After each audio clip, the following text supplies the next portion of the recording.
augustist septembrikuu keskpaigani ja nüüd on siis tulemused teada ja toimub täna paremate vahel auhindade loosimine. Kokku siis laekus natukene üle 9600 vaatluse, 450 vaatleja poolt.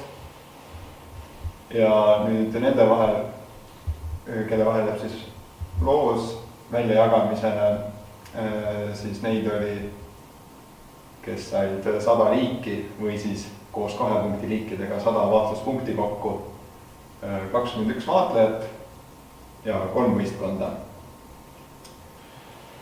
Ja siis liikidele olen ma siin välja toonud need aasta ja rahvusliigid, kes siis andsid 2 punkti. Palju neid siis vaadeldi. Kaunis Kuldking oli esimesel kohal 76 vaatlust, Suitsupääsuke teise 56 vaatlust ja Pääsusada kolmandal 38 vaatlust. Ja Laukapuu ja Rein ei saanud ühtegi vaatlust kirja. Võiksime loosimisega edasi minna. Kõigepealt siis need 21 inimest on siin lehe peal täiesti suvalises järjekorras. Ei ole ei pingerida, ei ole ei tähestikurida ega midagi. Ja ühele ma teist annan selle lehe ja siis teine ütleb 3 numbrit 1-21. Jaak, 3 numbrit 1-21. Hakkame siis pihta. Võtame number 2. Gunnar Reelen. Number 2. Siis lisame siia juurde number 17.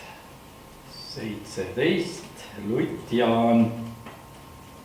Ja nüüd paneme kuskil keskelt.